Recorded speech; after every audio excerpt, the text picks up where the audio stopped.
parábola dos 10 servos. A multidão estava atenta ao que Jesus dizia. Então, como ele se aproximava de Jerusalém, contou-lhes uma parábola, pois o povo achava que o reino de Deus começaria de imediato. Disse ele: um nobre foi chamado a um país distante para ser coroado rei e depois voltar. Antes de partir, reuniu 10 de seus servos e deu a cada um deles 10 moedas de prata, dizendo: invistam esse dinheiro enquanto eu estiver fora. Seu povo, porém, o odiava, e enviou uma delegação atrás dele para dizer: não queremos que ele seja nosso rei. Depois de ser coroado, ele voltou e chamou os servos aos quais tinha confiado o dinheiro, pois queria saber quanto haviam lucrado. O primeiro servo informou: Senhor, investi seu dinheiro, e ele rendeu 10 vezes a quantia recebida. Muito bem, disse o rei. Você é um bom servo. Foi fiel no pouco que lhe confiei e, como recompensa, governará 10 cidades. O servo seguinte informou: Senhor, investi seu dinheiro, e ele rendeu 5 vezes a quantia recebida. Muito bem, disse o rei. Você governará 5 cidades. O terceiro servo, porém, trouxe de volta apenas a quantia recebida e disse: Senhor, escondi seu dinheiro para mantê-lo seguro. Tive medo, pois o Senhor é um homem severo. Toma o que não lhe pertence e colhe o que não plantou. Servo mau, exclamou o Senhor. Suas próprias palavras o condenam. Se você sabia que sou homem severo, que tomo o que não me pertence e colho o que não plantei, por que não depositou o meu dinheiro? Pelo menos eu teria recebido os juros.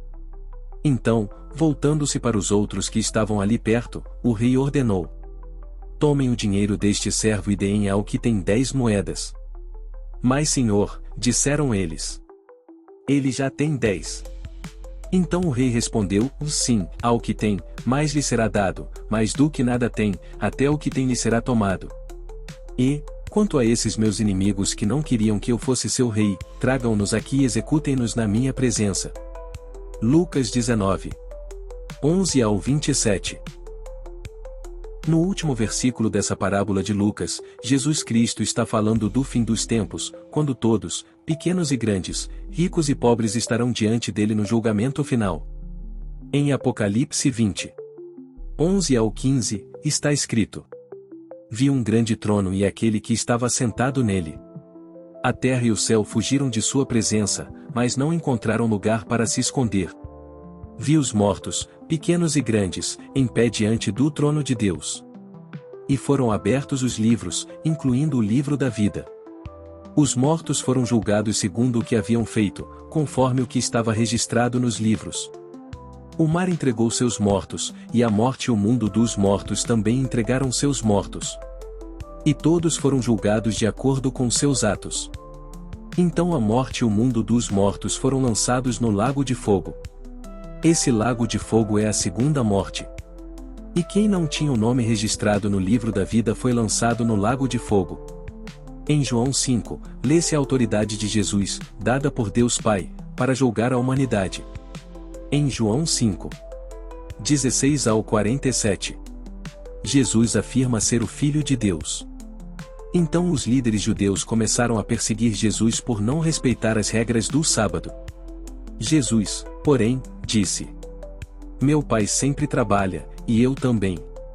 Assim, os líderes judeus se empenharam ainda mais em encontrar um modo de matá-lo, pois ele não apenas violava o sábado, mas afirmava que Deus era seu Pai e, portanto, se igualava a Deus. Jesus respondeu: eu lhes digo a verdade. O Filho não pode fazer coisa alguma por sua própria conta. Ele faz apenas o que vê o Pai fazer. Aquilo que o Pai faz, o Filho também faz. Pois o Pai ama o Filho e lhe mostra tudo o que faz. Na verdade, o Pai lhe mostrará obras ainda maiores que estas, para que vocês fiquem admirados. Pois assim como o Pai dá vida àqueles que ele ressuscita dos mortos, também o Filho dá vida a quem ele quer. Além disso, o Pai não julga ninguém, mas deu ao Filho autoridade absoluta para julgar. Para que todos honrem o Filho como honram o Pai. Quem não honra o Filho certamente não honra o Pai, que o enviou. Eu lhes digo a verdade: quem ouve minha mensagem e crê naquele que me enviou tem a vida eterna. jamais será condenado, mas já passou da morte para a vida. E eu lhes asseguro que está chegando a hora, e de fato já chegou, em que os mortos ouvirão minha voz, a voz do Filho de Deus. E aqueles que a ouvirem viverão. O Pai tem a vida em si mesmo, e concedeu a seu Filho igual poder de dar vida. E lhe deu autoridade para julgar a todos, porque ele é o Filho do homem. Não fiquem tão surpresos. Na verdade, vem o tempo em que todos os mortos ouvirão, em seus túmulos, a voz do Filho de Deus. E ressuscitarão. Aqueles que fizeram o bem ressuscitarão para terem vida eterna, e aqueles que continuaram a fazer o mal ressuscitarão para serem julgados. Não posso fazer coisa alguma por minha própria conta. Julgo conforme aquilo que Deus me diz. Logo, meu julgamento é justo, pois não faço minha própria vontade, mas a vontade do Pai, que me enviou. Testemunhas de Jesus. Se eu testemunhasse a respeito de mim mesmo, meu testemunho não seria válido. Mas há outro que também testemunha sobre mim, e eu lhes asseguro que tudo o que ele diz a meu respeito é verdadeiro. Vocês enviaram investigadores para ouvir João, e o testemunho dele sobre mim é verdadeiro. Claro que não tenho necessidade alguma de testemunhas humanas, mas digo estas coisas para que vocês sejam salvos. João era como uma lâmpada que queimava e brilhava e, por algum tempo, vocês se empolgaram com a mensagem dele. Mas eu tenho um testemunho maior que o de João, das obras que realizo. O Pai me deu essas obras para concluir, e elas provam que ele me enviou. E o Pai, que me enviou, testemunhou, ele próprio, a meu respeito. Vocês nunca ouviram sua voz, nem o viram pessoalmente. E não têm sua mensagem no coração, pois não creem em mim, aquele que foi enviado por ele. Vocês estudam minuciosamente as Escrituras porque creem que elas lhes dão vida eterna. Mas as Escrituras apontam para mim. E, no entanto, vocês se recusam a vir a mim para receber essa vida. Sua aprovação não vale nada para mim. Pois eu sei que o amor a Deus não está em vocês. Eu vim em nome de meu Pai, e vocês me rejeitaram. Se outro vier em seu próprio nome, vocês o receberão. Não é de admirar que não possam crer, pois vocês honram uns aos outros, mas não se importam com a honra que vem do único Deus. Mas não sou eu quem os acusará diante do Pai.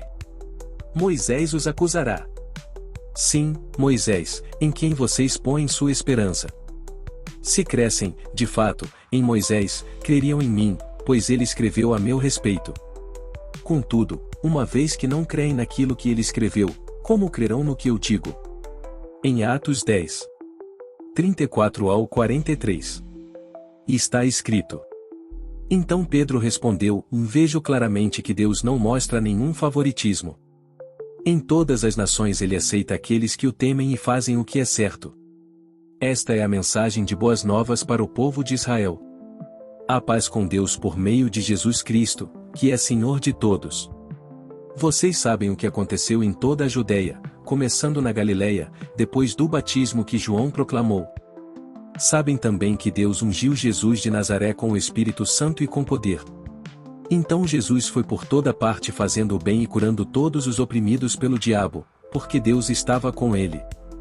E nós somos testemunhas de tudo que ele fez em toda a Judeia e em Jerusalém, onde o mataram. Penduraram-no numa cruz. Mas Deus o ressuscitou no terceiro dia e permitiu que ele fosse visto.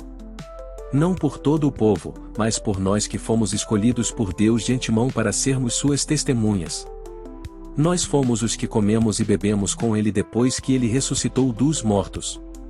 E ele nos mandou anunciar sua mensagem em toda parte e testemunhar que Deus o designou juiz dos vivos e dos mortos.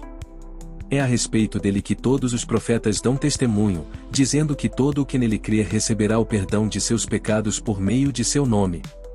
Em João 3. 16 ao 21, está escrito: Porque Deus amou tanto o mundo que deu seu Filho único, para que todo o que nele crer não pereça, mas tenha vida eterna. Deus enviou seu Filho ao mundo não para condenar o mundo, mas para salvá-lo por meio dele. Não há condenação alguma para quem crê nele. Mas quem não crê nele já está condenado por não crer no Filho único de Deus. E a condenação se baseia nisto. A luz de Deus veio ao mundo, mas as pessoas amaram mais a escuridão que a luz, porque seus atos eram maus. Quem pratica o mal odeia a luz e não se aproxima dela, pois teme que seus pecados sejam expostos. Mas quem pratica a verdade se aproxima da luz, para que outros vejam que ele faz a vontade de Deus.